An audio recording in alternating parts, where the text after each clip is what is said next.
Dua Raja-Raja bab 1. Setelah kematian Ahab, orang Moab memberontak terhadap orang Israel.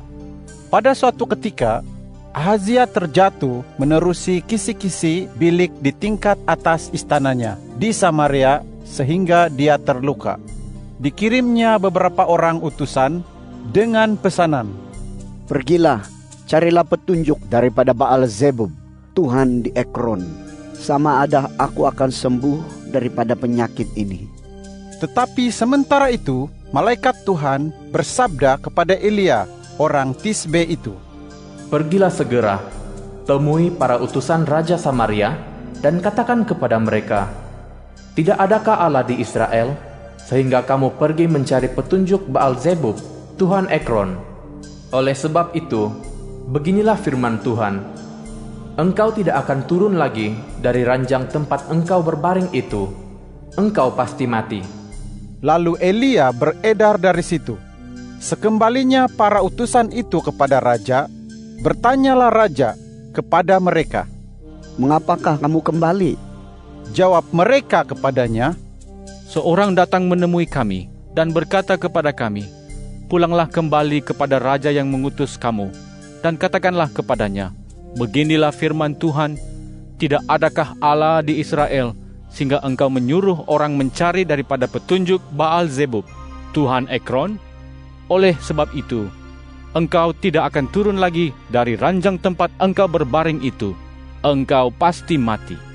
Tanya raja kepada mereka, "Bagaimanakah rupanya orang yang datang menemui kamu dan yang mengatakan hal-hal itu kepadamu?"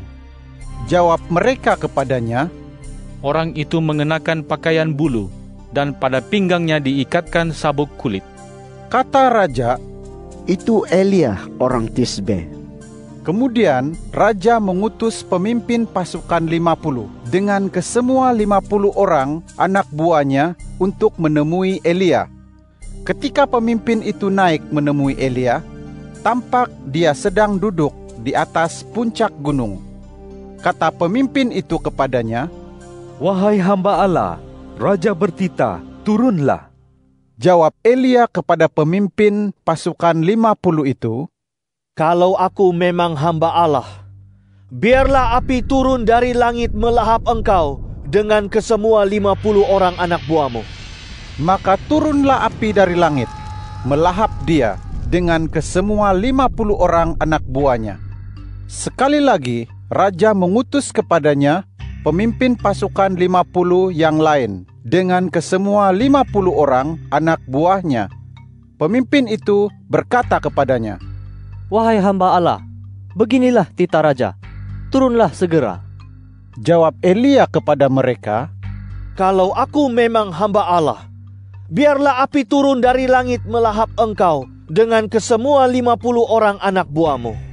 Maka turunlah api Allah dari langit, melahap dia bersama-sama 50 orang anak buahnya. Sekali lagi, raja mengutus pemimpin pasukan 50 yang ketiga dengan kesemua 50 orang anak buahnya. Pemimpin pasukan 50 yang ketiga itu naik, lalu datang bertelut di hadapan Elia dan memohon belas kasihan daripadanya. Katanya kepada Elia, "Ya hamba Allah, biarlah kiranya nyawa hamba dan nyawa kesemua 50 orang hambamu ini berharga di mata Tuhan. Memang api telah turun dari langit, melahap kedua-dua pemimpin pasukan 50 yang terdahulu dengan kesemua 50 anak buah mereka. Tetapi sekarang, biarlah nyawa hamba berharga di mata Tuhan." Bersabdalah malaikat Tuhan kepada Elia, Turunlah bersama-samanya, jangan takut kepadanya." Elia pun segera turun bersama-samanya menghadap raja. Kata Elia kepada raja, "Beginilah firman Tuhan, tidak adakah Allah di Israel yang boleh dicari petunjuk firman-Nya, sehingga engkau mengirim beberapa orang utusan untuk mencari petunjuk Baal-zebub, Tuhan Ekron? Oleh sebab hal itu, maka engkau tidak akan turun lagi dari ranjang tempat engkau berbaring itu. engkau pasti mati." Lalu matilah raja selaras dengan firman Tuhan yang disampaikan Elia. Maka Yoram menaiki takhta menggantikannya pada tahun kedua zaman pemerintahan Yoram, anak Yosafat, raja Yehuda, karena Ahazia tidak mempunyai anak lelaki. Riwayat Ahazia yang selebihnya, apa yang dilakukannya, bukankah semuanya tertulis dalam kitab Hikayat Raja-Raja Israel? 2 Raja-Raja bab 2. Maka apabila Tuhan hendak mengangkat Elia ke surga dalam angin puting beliung, Elia dan Elisa sedang dalam perjalanan dari Gilgal. Kata Elia kepada Elisa, "Tinggal sajalah di sini, kerana Tuhan menyuruh aku ke Betel." Jawab Elisa, "Demi Tuhan yang hidup dan demi hidup Tuhan sendiri, hamba tidak akan meninggalkan Tuhan." Lalu pergilah mereka ke Betel. Lantas keluarlah rombongan nabi di Betel untuk menemui Elisa, lalu bertanya kepadanya, "Tahukah engkau bahawa hari ini Tuhan akan mengambil tuanmu daripadamu?" Jawabnya, "Aku tahu, diamlah." Kata Elia kepadanya, "Elisa, tinggal sajalah di sini, kerana Tuhan menyuruh aku ke Yeriko." Jawabnya, "Demi Tuhan yang hidup dan demi hidup Tuhan sendiri, hamba tidak akan meninggalkan Tuhan." Lalu sampailah mereka di Yeriko. Rombongan nabi di Yeriko pun mendekati Elisa dan bertanya kepadanya, "Tahukah engkau bahwa hari ini Tuhan akan mengambil tuanmu daripadamu?" Jawabnya, "Aku tahu, diamlah." Kata Elia kepadanya, "Tinggal sajalah di sini, kerana Tuhan menyuruh aku ke sungai Yordan." Jawabnya, "Demi Tuhan yang hidup dan demi hidup Tuhan sendiri, hamba tidak akan meninggalkan Tuhan." Lalu berjalanlah kedua-dua orang itu. 50 orang daripada rombongan nabi juga ikut berjalan, tetapi mereka berdiri jauh-jauh di seberang, sementara Elia dan Elisa berdiri di tepi sungai Yordan. Elia mengambil jubahnya, menggulungnya, dan memukulkannya ke air sungai itu. Maka air itu pun terbelah ke sebelah kiri dan kanan. Lalu kedua-dua orang itu menyeberang di tengah-tengah, yaitu di atas tanah kering. Setelah mereka sampai di seberang, Elia berkata kepada Elisa, "Mintalah apa yang patut kulakukan kepadamu, sebelum aku diambil daripadamu." Jawab Elisa, "Wariskanlah hamba 2 bahagian daripada roh Tuhan." Kata Elia, "Yang kau minta itu sukar. Akan tetapi, jika engkau dapat melihat aku ketika aku diambil daripadamu, maka hal itu akan berlaku ke atasmu. Jika tidak, maka hal itu tidak akan berlaku." Sementara mereka berjalan terus dan berbicara, tiba-tiba muncullah sebuah rata berapi dengan kuda berapi memisahkan kedua-duanya. Elia pun naik ke surga dalam puting beliung. Melihat hal itu, berserulah Elisa, "Bapakku, Bapakku, rata Israel dengan pasukan berkudanya." Setelah itu, dia tidak melihatnya lagi. Direnggutnya pakaiannya dan dikoyakkannya menjadi 2. Lalu dipungutnya jubah Elia yang terjatuh dan kembali berdiri di tepi sungai Yordan. Setelah dia mengambil jubah Elia yang terjatuh itu, dipukulkannya jubah itu ke air dan berkata, "Di manakah Tuhan, Allah Elia?" Apabila air itu dipalu, terbelahlah air itu ke sebelah kiri dan kanan. Lalu Elisa pun menyeberang. Ketika rombongan nabi dari Yeriko melihat dia dari seberang, berkatalah mereka, "Roh Elia tinggal pada Elisa." Mereka pun datang menemui dia dan sujud memberi hormat kepadanya.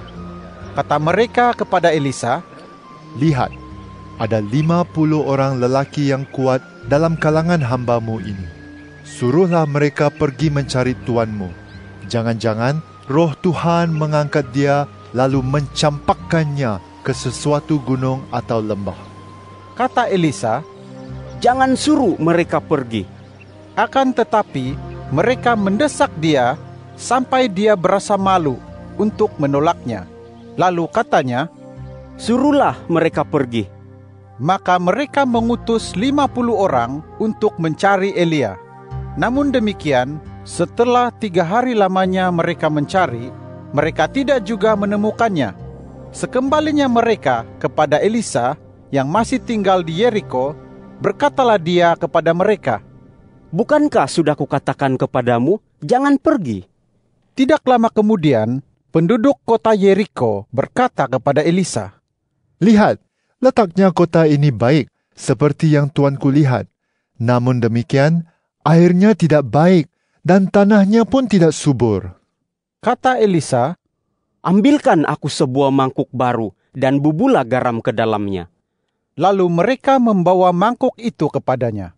Elisa pun pergi ke sebuah mata air, lalu melemparkan garam itu ke situ, sambil berkata, Beginilah firman Tuhan, air ini sudah kusihatkan, sehingga tidak lagi menyebabkan kematian atau ketidaksuburan. Maka air itu pun menjadi sehat sampai hari ini, selaras dengan kata-kata yang diucapkan Elisa.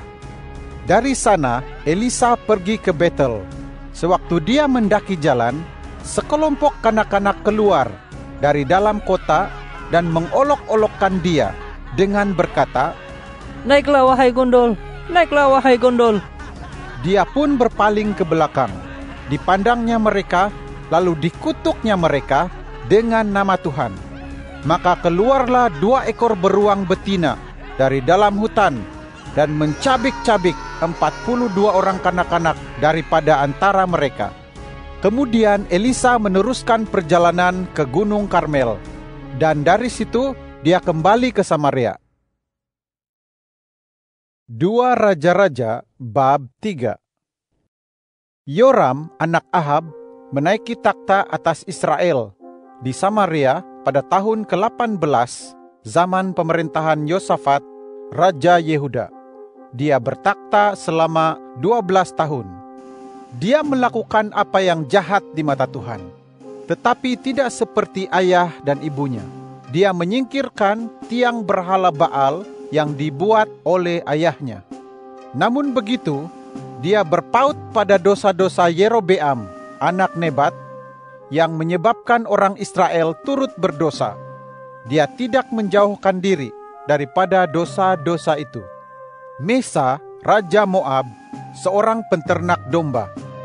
Dia biasa membayar ufti berupa 100.000 ekor anak domba dan bulu daripada 100.000 ekor domba jantan kepada Raja Israel.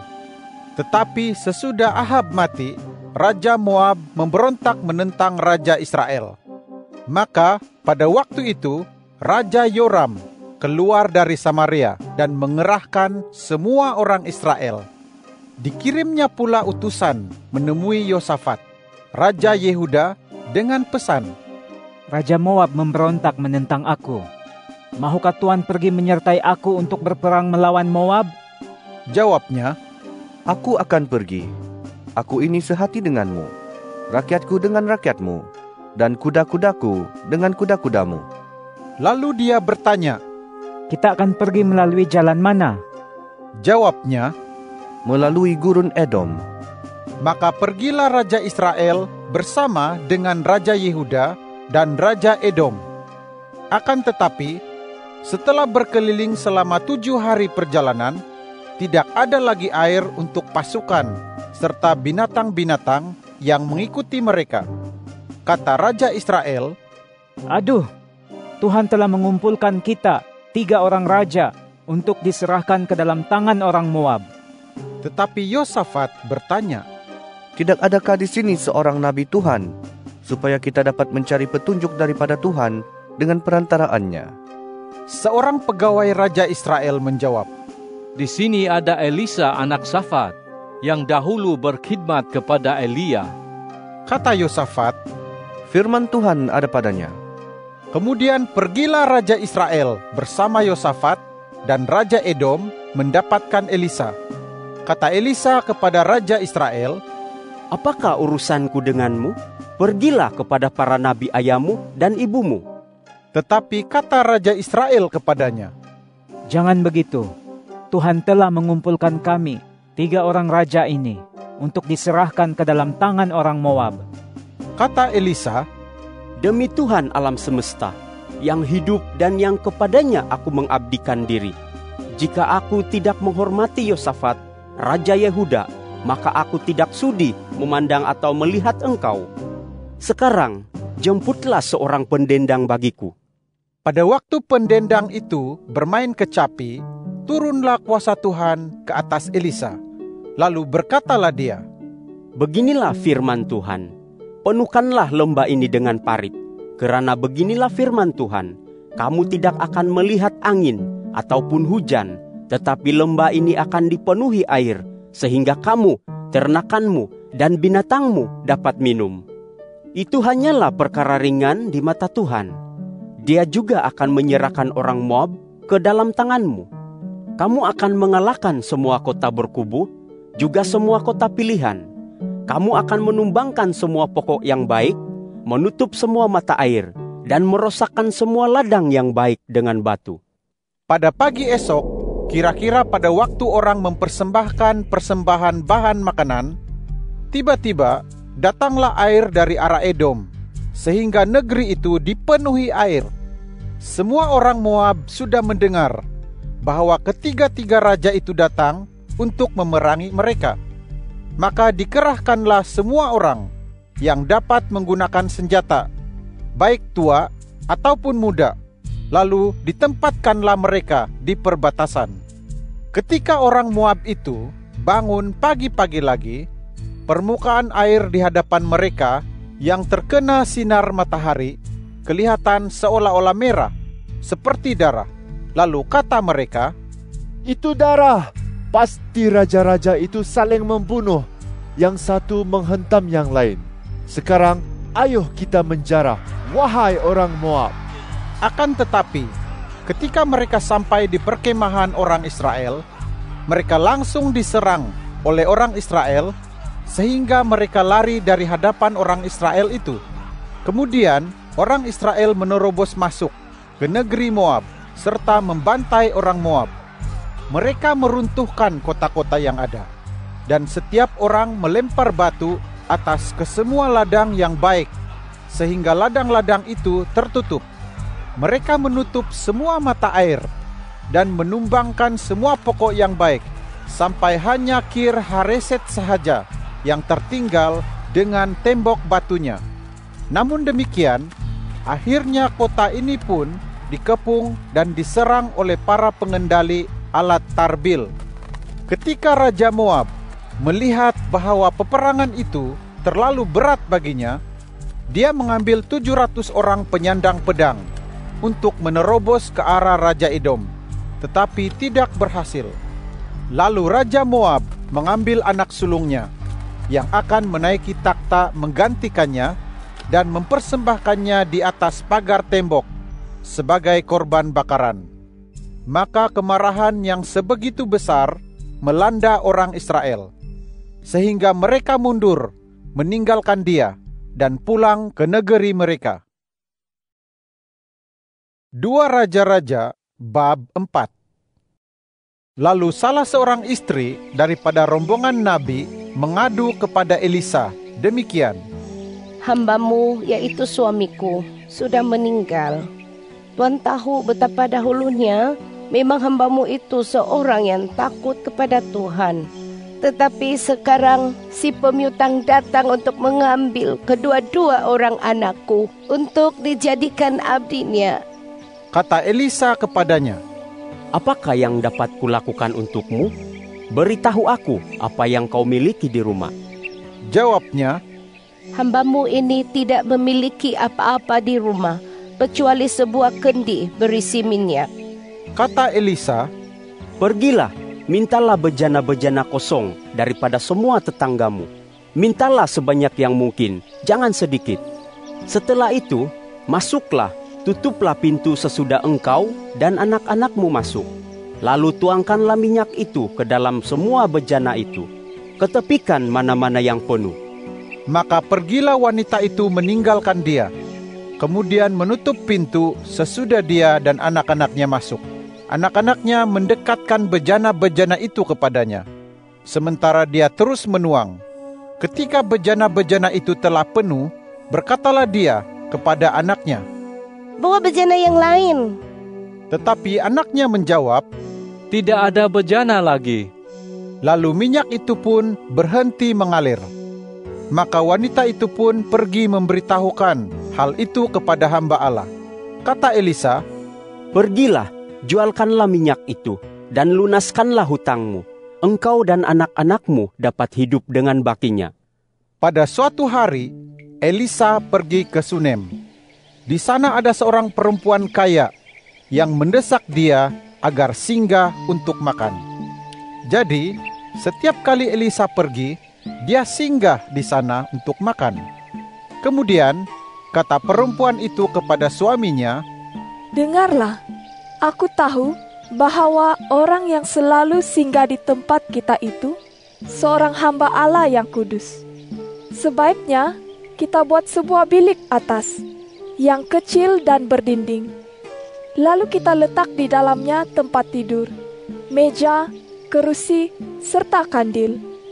Jadi, bila-bila pun dia singgah di tempat kita, dia dapat tinggal di situ."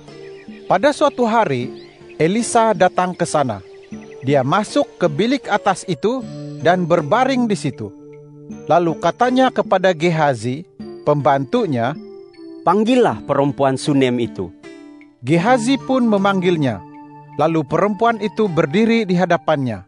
Kata Elisa kepada Gehazi, "Katakanlah kepadanya, engkau sudah bersusah-susah untuk kami dengan semua hal ini.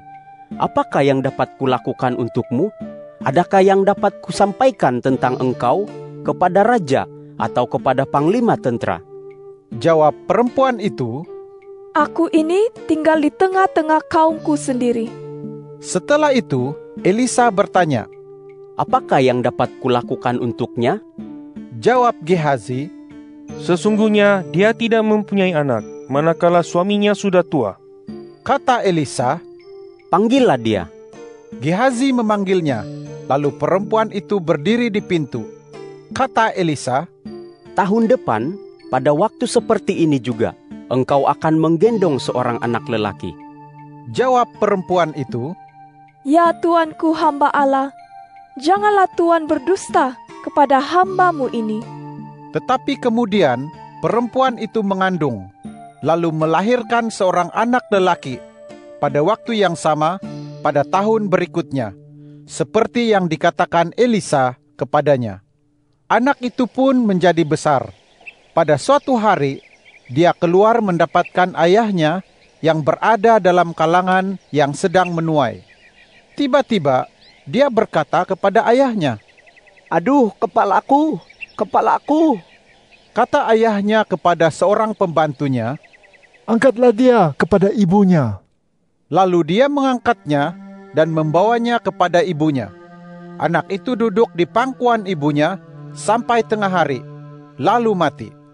Maka naiklah perempuan itu ke atas, dibaringkannya anaknya di tempat tidur hamba Allah itu. Lalu sesudah itu ditutupnya pintu dan pergi keluar. Dia memanggil suaminya dan berkata, "Suruhlah salah seorang suruhan datang kepadaku dengan seekor keldai. Aku mahu bergegas pergi menemui hamba Allah itu, lalu pulang kembali." Kata suaminya, "Mengapakah engkau hendak pergi menemuinya hari ini? Sekarang bukan bulan baru dan bukan hari Sabat." Jawabnya, "Usah khawatir, semuanya baik-baik sahaja." Kemudian dia memasang pelana di atas keldai itu dan berkata kepada pembantunya, "Tuntunlah dan majulah. Jangan perlambatkan perjalananku, kecuali jika aku memintanya." Demikianlah perempuan itu pergi menuju tempat hamba Allah di Gunung Karmel. Ketika hamba Allah itu melihat dia dari jauh, berkatalah dia kepada Gehazi, pembantunya, "Lihat, perempuan Sunem itu datang. Cepatlah lari, temui dia dan tanyakan kepadanya, "Selamatkah kamu? Selamatkah suamimu? Selamatkah anakmu?" Jawab perempuan itu, "Selamat." Sesampainya dia di hadapan hamba Allah itu di gunung, perempuan itu pun memeluk kakinya. Gehazi mendekat untuk mendorong dia, tetapi hamba Allah itu berkata, "Biarkanlah dia, hatinya getir. Tuhan menyembunyikan hal ini daripadaku dan tidak memberitahukannya kepadaku." Kata perempuan itu, "Adakah hamba meminta anak daripada Tuan? Bukankah telah hamba katakan, jangan Tuan menipu hamba?" Kata Elisa kepada Gehazi, "Ikatkanlah pinggangmu, bawalah tongkatku, lalu pergilah. Jika engkau bertemu dengan seseorang, jangan ucapkan salam kepadanya. Dan jika seseorang mengucapkan salam kepadamu, jangan kau balas. Letakkanlah tongkatku ini di atas muka anak itu." Tetapi ibu anak itu berkata, "Demi Tuhan yang hidup dan demi hidup Tuan sendiri, hamba tidak mahu meninggalkan Tuan." Lalu Elisa pun segera berjalan mengikuti dia. Rupanya Gehazi telah pergi mendahului mereka. Diletakkannya tongkat itu di atas muka anak itu, tetapi tidak ada suara dan tidak ada tanda hidup. Dia pun kembali menemui Elisa dan memberitahunya, "Anak itu tidak bangun." Sesampainya Elisa di rumah itu, tampak anak itu terbaring mati di tempat tidurnya. Lalu dia memasuki bilik itu dan menutup pintunya sehingga mereka hanya berdua sahaja. Lalu berdoalah dia kepada Tuhan. Setelah itu, dia naik dan membaringkan diri di atas anak itu. Dirapatkannya mulutnya di atas mulut anak itu, matanya di atas mata anak itu, dan telapak tangannya di atas telapak tangan anak itu. Dia meniarap di atas anak itu, sehingga tubuh anak itu menghangat. Setelah itu, Elisa berdiri lagi, lalu berjalan mundar-mandir di dalam rumah itu. Kemudian dia naik lagi dan meniarap di atas anak itu. Tiba-tiba anak itu bersin 7 kali, lalu membuka matanya. Elisa memanggil Gehazi dan berkata, "Panggillah perempuan Sunem itu." Gehazi memanggilnya, dan setelah perempuan itu datang, berkatalah Elisa, "Angkatlah anakmu." Perempuan itu pun masuk, maka tersungkurlah dia di kaki Elisa dan sujud memberi hormat. Kemudian diangkatnyalah anaknya lalu keluar. Ketika Elisa kembali ke Gilgal, ada bencana kebuluran di negeri itu.